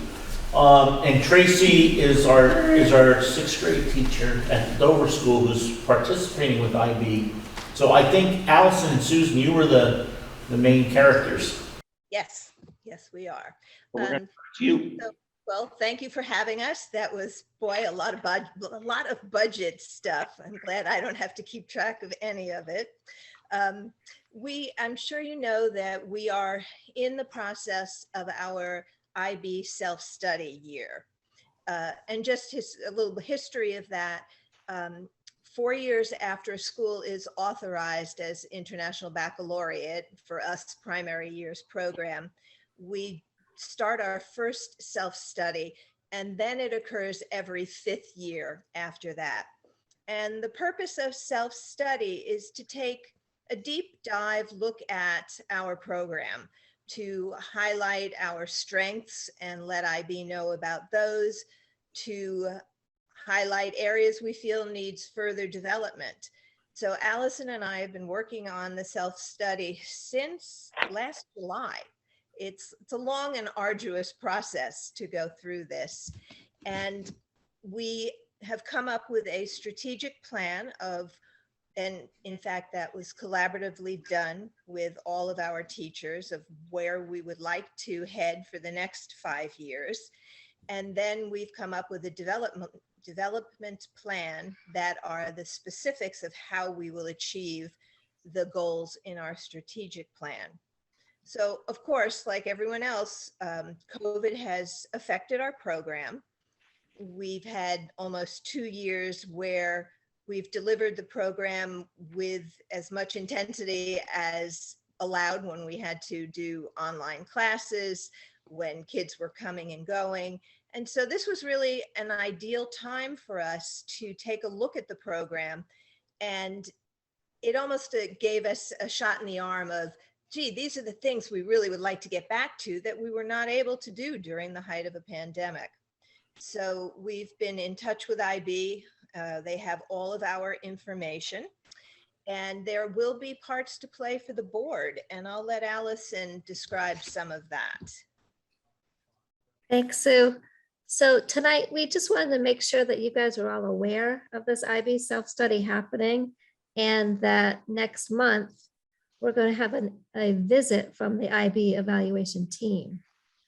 When the team comes, it'll be on April 13th and 14th, and that's a Wednesday and Thursday. We may have a third day if needed on Friday, April 15th. The team's going to come and hold interviews with the teachers, with the leadership team, which is Matt and Sue and myself. They'll interview the students, they're going to interview the parents, and they're also going to interview the governing body, and that would be members of the school board and Bill. Unfortunately, he wasn't able to stay to hear that, but we'll let him know that he's part of that. So we really feel it would be best to have at least 2 board members and Bill be part of the governing body to be interviewed. Any members at all that are willing to be part of this team are welcome. We do not have a scheduled time yet, but most likely it will be on the first day, on Wednesday, the 13th. But Thursday, the 14th is also an option for us. We really do not know exactly what they're going to ask you during the interview, but we felt we could help you by developing a document that kind of outlines the most important elements of the primary years program. We included the Dover strategic plan that Sue just talked about, that we developed, and that was as a result of all of our reflection that we've been doing since we started this self-study process. Now, I know you got the original IB information document sometime last week. It was shared with you as a PDF, and there were links on that you would not have been able to open up because it was in PDF form. So last night I did send it out to everybody that originally got the document, and it's a Google Doc form, so you should be able to access the links on it.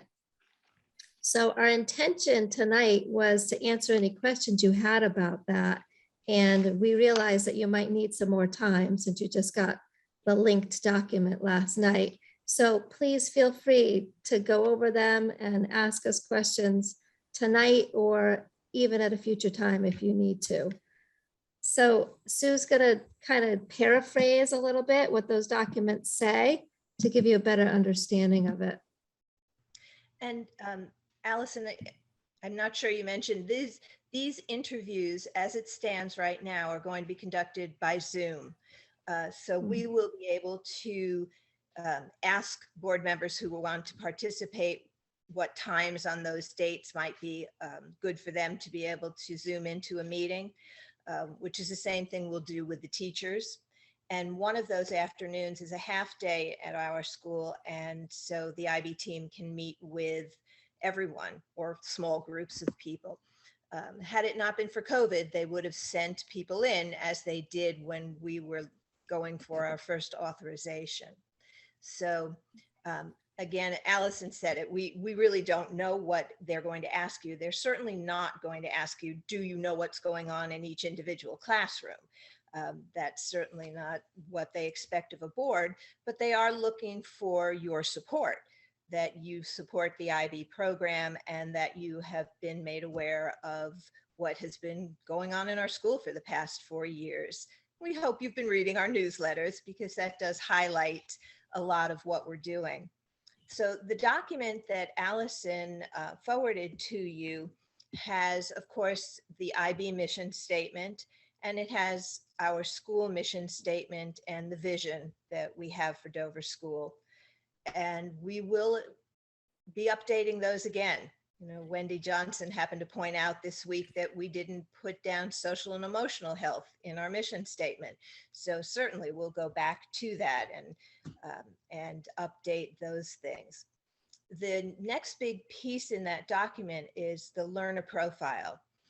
And those are the characteristics, and I'm not going to go through each one because you have that document, but they're the characteristics that over the years of our program, starting in preschool and culminating in our 6th grade exhibition, that we foster in our students, that they're open-minded, that they're caring, that they're knowledgeable, that they're balanced. And not only are they the attributes of lifelong learners, they're attributes of good human beings. So as you read it, you'll reflect and see that those are things you bring to the meetings for your school board meetings. So that's a learner profile. And the next section is the approaches to learning skills.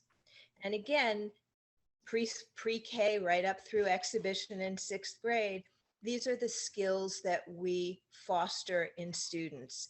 They're scaffolded. We don't expect our preschoolers are going to achieve all the approaches to learning, but they are the skills that kids use, and we want them to be not only used, but that the students are aware that they're doing it, that they are communicators, that they can share information. It's metacognition. It's helping them think about how they are learning. What are their individual strengths and areas that they need to develop? So each year, each teacher focuses on specific pieces of the approaches to learning. And then IB teaches mainly through 6 transdisciplinary themes, but the approaches to learning and the learner attributes should be used in single subject areas if you're teaching just a standalone math unit or you're teaching a unit of inquiry. And we did put in the document the 6 units. They're wordy, and they are not meant that each teacher teaches an entire unit each year. Each teacher picks out a piece of each unit that they teach during the year.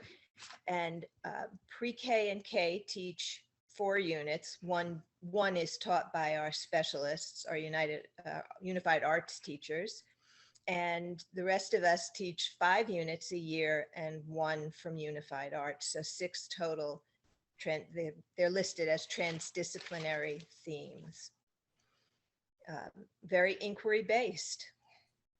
So those, we think would be the major things that people from IB team might ask about. Allison, anything you want to add to that piece? No, I just would like to say that when we get a schedule made, we'll need your input, and we want to accommodate your schedules as best as we can. It will be via Zoom, as Sue mentioned. So you'll be able to participate from wherever you would be during the day at that time, or it could possibly be an evening too. So that's all to be determined. So is there any questions for Sue or Allison? Mark, go ahead first. Not so much a question, just a statement. Thank you for putting this together. It was very thorough. And Allison, the links in the PDF did work, by the way. That's how Oh, good. But no, thank you Okay. very much for putting it together. You're welcome. Dwight, Chad, Kate, Laura? No. So I got it, if everybody's shaking their head. Just a couple quick things. I noticed, I think, I can't remember, Sue, if it was you or Allison, mentioned something we're gonna have to, you were changing something or adding something to the mission statement. Is that something the board the board usually approves the mission statement? Is that something you're gonna have to bring to us before this meeting, or is that something they're gonna approve and we do after? Because it should be on the agenda if you wanna, we really shouldn't vote on something that's not on the agenda that's as important as a mission statement. That's an interesting question, Rich, because I don't believe we've ever brought our mission statement to you for approval to begin with. So if that's something that we should be doing, I don't hear what Matt's saying, but No, we're kind of, I thought you guys had when you first brought this, when you and Allison were first doing the classes, I thought you had, but again, if you bring a mission statement to the board and they approve it, then that's also something that you can use to say that, hey, look, the board voted on it. Here it is in the minutes. It's, been approved. And so maybe, I'm sorry, Matt. No, I was just going to suggest maybe, it sounds like this might have been done very early in the process. So we're the Dover school and we weren't part of River Valley. So maybe it is appropriate anyway for, this to just be reconsidered at some point, reviewed by the board. So can you maybe bring something for the next meeting for the board to look at? And if you get it to us ahead of time, and if there are any questions you can answer them, we could at least vote on whatever you have at the time. And I think that would show that the board is in support, because they wouldn't vote for something they don't support, maybe. yeah, I think we could do. Allison? Yeah, I just wanted to say, thinking back when we first did this, I think you're right, Rich. I think that when we first revised our mission statement, when we're just starting to become an IB school, we did bring it to the board because we had a totally different mission statement that we changed. Okay. But what Sue was talking about, excuse me, is we will be revising it in the future. I don't think we'll be making any changes within the next few days or before this team comes to visit. It would be something that would be on our action plan to address in the future. And I'm not really comfortable changing it right now because we've submitted all our documentation. Everything has our current mission statement on it the way it is, but it would be a matter to address in the future. And Sue, if you disagree, feel free to chime in, but that's how I see it. Everything has been submitted to IB. But for the board, just also, and Rich, to mention that we have also shared with you in the past, recent past, our IB procedures, and we did not label them IB policies, but these are procedures, academic honesty. We have our language procedures, and those are good documents for the board to take a look at. And we call them procedures rather than policies because the district has their own policies, and these are specific to Dover School. Yeah, plus policies are made by the board, and procedures are how administration and staff handles that. So we've changed the way we do policies now too in the last couple of years, and Mark and Kate do an excellent job of riding herd on policies for us. But our our procedure's been in the past, less is more, because policies have to be followed to a T. So if there's an IB policy that says, you know, every student's going to wear a purple earring to school, you know, that can't be varied. That, you know, but if we have a procedure that, you know, for the IB, a policy that says we will follow procedures as outlined by IB, we can be general. So if there are any policies that you think we ought to have, we need to do is you need to get them to Mark and Kate. And Mark, you guys are still trying to meet once a month when you can, if you have stuff. Yeah, missed a couple ones. We'll be meeting this Friday, actually. Yeah, so if you have things that you would like to see the board to, you know, to show that the board and the school is supporting you, and you wanted to have policies too, you know, make sure you talk with Mark or Kate, or we'll have, or have Matt or Bill send it to them. And Matt, you or Tammy usually meet with Mark. One of you try to meet in the policy committee too. And you can go, Sue, you or Allison can attend too, you know, if there's something specific. And that way, if Mark or Kate have a question, they usually run through them once and then they present them to the board. And it works out really well. Again, I think I'll go with what Allison said on this. We would not make any major changes at this point. But we hope that you've seen the procedures. IB, one of the areas of IB that they will examine is the culture of the school, and the procedures are part of that culture, that all students receive an IB education, and that's what those procedures aim toward. So you need 2 board members to join you? Yes. Okay, so who's going? I don't think you'll be joining us. I think you'll be doing it alone. I mean, we'll be interviewed separately. But last time I got very scared and they beat me up really bad. Well, if you want, we can come hold your hand. Okay, well, if you promise, and I'll be. Screen. Anyways, you know, Mark or Laura, it's April 13th or 14th, you think? Yes. Yes. But it's Zoom too, so Laura could do it if it's like during a break, or you don't have to be at. And we don't have to know tonight. You know, you can think about it, discuss it. We just wanted to give you time to familiarize yourself with the document and ask us questions if you have any.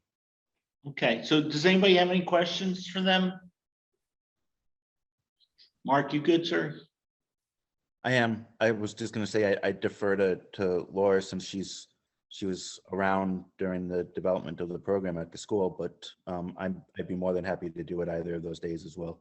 Well, we could probably also, it wouldn't hurt if we had 3 members, would it? No, it would be fine. So maybe. And again, you could send us questions if you think of them, you know, the next few days. If you want to email them to us, that's fine too. Okay, Dwight or Kate or Chad, are you good with that? If the 3 members from Dover will take care of that, and between the 3 of us, we'll figure out who's going to draw the short straws.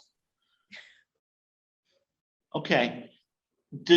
Chad, have you been familiarized with the IB program at all? Was this your first exposure to it, or?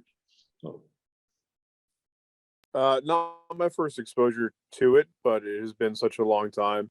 You know, as Matt had invited us to comment on a survey a few months ago, you know, I asked if it would be all right if I abstained, just because I'm not as familiar, you know, in contemporary terms, and that as COVID was beginning, well, hopefully COVID would wane and he'd have an opportunity to show me through the Dover School a bit and really get more familiar, so that I could be a very active member, more so than I feel comfortable doing so right now. Okay, well, thank you for that. Okay, I think Sue and Allison, Tracy, did you have any comments, or were you just here for moral support, or? Just moral support, just listening. Okay, well, thank you for being morally supportive. Thank you. Right. Yes. Is it okay for me to add a couple of comments? So just for the board and for the sake of everybody who's on here, I feel compelled to publicly thank Sue and Allison for the incredible amount of work that this has taken since this was undertaken last summer. It's just really been unbelievable. That as the sun sets on their time as coordinators, I just would like to formally thank you guys for the service, for your time through this transition. It has been a ride for sure. And you really were part of starting something that I think will be around for a long time in our community. So thank you both for that. Really appreciate it. Second, yeah, sure. Secondly, I want to publicly thank the staff at Dover School this year. The staff has put in a tremendous amount of time keeping up with this authorization, the preparation for it. The Wednesdays that you gave us last year have been absolutely invaluable. We could not have done it without that time. So thank you to the staff and the board for supporting us to try to keep this work going. It's a lot of work, but it's been very valuable. So thank you guys. Okay, so is everybody all set? We can, again, Sue and Allison, we really appreciate all your hard work. And Tracy, it's been a few years. How have you felt about it?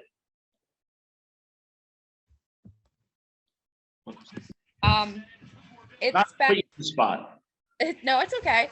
It's been a ton of work. I've learned a lot. It's the kind of teaching that I do innately anyways. Just some new vocabulary and new procedures and things like that. It is, I think, and I think that it's fun to see their growth from what they do in the primary unit all the way through exhibition, which I did for the first time last year, which was great to see kids proud and something that they'll remember. Thank you. I'm sorry to put you on the spot. I shouldn't have done that. Hey, Fine. Sue and Allison, just one last question. Are you aware of any other elementary schools in Vermont that have picked up on this since we've done it? Addison County has gone K-12 IB. After we did? Yes. Oh, cool. Yeah. I'm not sure what step they are in the process. I imagine they would be close to authorization by now if they haven't already. They are authorized because in some of the IB meetings, their coordinators are there for Gibbs. And so they're almost their third year in now. Oh, good. So River Valleys again leads the way. We do. Cool. Good job, everybody. Thank you. You're welcome. So, folks, our next meeting is March 21st. So it's in 2 weeks. We just got a little short timeline to get that warning signed. I think that will be, Bill was recommending that we start meeting again at the schools since we're allowing parents back in schools. We'll still do, where's Mark gone to? We'll still do these hybrid meetings, Mark, or these combined meetings, but instead of just doing them at the town hall, we'll do the, but we're gonna reverse it, right, Kate? Because in April, we wanna do the first one in Dover and the second one in Wardsboro, because we have to have that meeting in Wardsboro before we do the annual meeting for the school district. So if anybody wants to join us at the Dover School, no, we're starting it on April. The first one in April, right, Kate? Thought we were gonna just do this for the next meeting, and then the 2 April meetings, we're gonna do the first one in Dover, and did the location. Were you guys gonna do it up at the school, and then the second one at Wardsboro School? Even though it's the bigger meeting where we're gonna present the budget. Right, because we're still gonna do it hybrid. I thought that's what was the recommendation. So again, you can still do hybrid. You don't have to come there, but if you want to come, Cami will welcome you with open arms, and I heard she's going to bake cookies, but only for me. So if everybody's good with that, is there any other thoughts on meetings? Anybody want to have an extra one? Go ahead, Mark. I don't want an extra one, but I still think that it's not my holiday, but I think having a meeting on Easter is wrong in so many different ways. I just think that that's something that should be considered. 17th of what? April. 18th, April 18th is Easter. April. April 18th is a Monday. Is Easter the 17th? Yeah. 17th. Okay. Calendar Yeah, said it. because Yeah, well, I thought, meetings on a Monday and Easter would be on a Sunday. yeah, I didn't Hang know. on, I'll Google that. Yeah, the only issue we might have is that it is the first day of school break and of that may cause some folks not to be be able to be present. Not an issue for me per se, but And I was concerned about that too, Chad. So we had the clarification that it's going to be the same information at both meetings. So we should definitely Right. share with like folks about both meetings so that they can do whichever one works for their schedule. And we'll be recording both meetings too, so it'll be available. Amelia, you have your hand up, I think. I do, yes. When will where will the next meeting be? Will it be at the Dover Town Hall or at the schools? No, the next meeting on the 21st of March will be at the Dover Town Hall. Okay, thank you so much. Starting in April, the first April meeting will be at the Dover School. And then the second meeting in April will be in Wardsboro. We used to do the first in Wardsboro and the second in Dover, but we're switching it to cover ourselves we have to have a meeting within 10 days of the annual meeting to present the budget. Thank you so much. I just wanted to make sure I got it right. Okay. Kate, what did you find out, or Mark? Go ahead, Mark. Oh, well, according to Google, like I said, it's not my holiday, but according to Google, Monday is Easter Monday. But what I was going to ask was whether or not this is a permanent switch or if this is only for April that you're flip-flopping the two locations.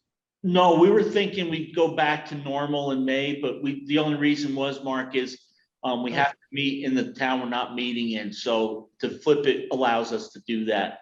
So the first part of the meeting will be the annual meeting. We did it in Wardsboro last year, and it was just Tammy and I with lousy internet. I don't know if you guys remember, and Dr. Backus was there. And I did let Dr. Backus know about the dates. I haven't heard back from him yet, but he had a family thing he was dealing with. So he said he may not get right back to me. Is everybody okay? So I need a motion to go into executive session for personnel. It says contract, but it's actually personnel. I move that second. Mark, you move it? Yes. Okay, and then Kate second the motion to move into executive session for personnel. I have about 8:12. Peter, if you want, I can ask if Matt will just send you whatever we do so you don't have to stick around. That'd be great, and it's 8:14. 8:14, well, my watch says 8:10, so I was trying to split the difference. All those, aye? Before we vote, Rich? Go ahead, Mark. Just a weird comment, sort of. Policy committee is meeting Friday at 9 a.m. via Zoom. Okay. And that's warned. Everybody should get a copy of that, right? It was last. posted. I was posted. I don't know if it got warned or not. Should have been. I think she said she warned it. Yeah, we saw it plenty of times, so, but I'm pretty sure I saw it. Is that it, sir? That was it. Okay, all those in favor say aye. Aye. All right. We're back on the record, folks. So, nobody talked about Watergate or any break-ins or any Republican committee projects, but by unanimous consent at 8:25, we came out of executive session and on the personnel issues, and Matt Tammy will come back to us with recommendations that we can act on in April.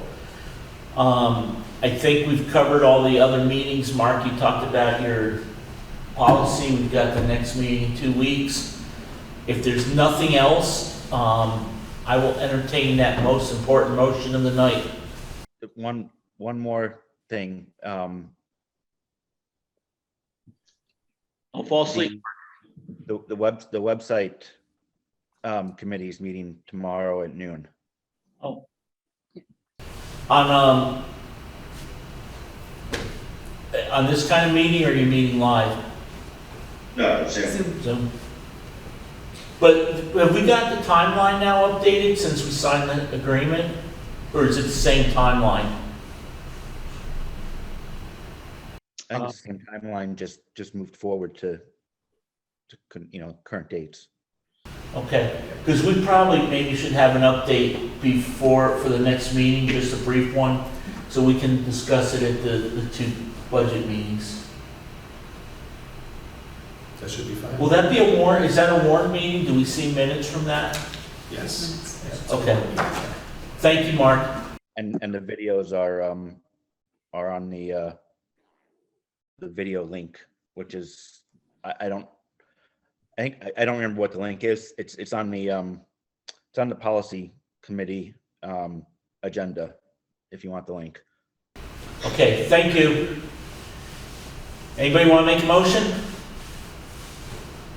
I'll make a motion to adjourn Thank you, Kate. at 8:27 p.m. Thank you. Jad, you second that? Okay, all those in favor say aye. Aye. Aye. We're Aye.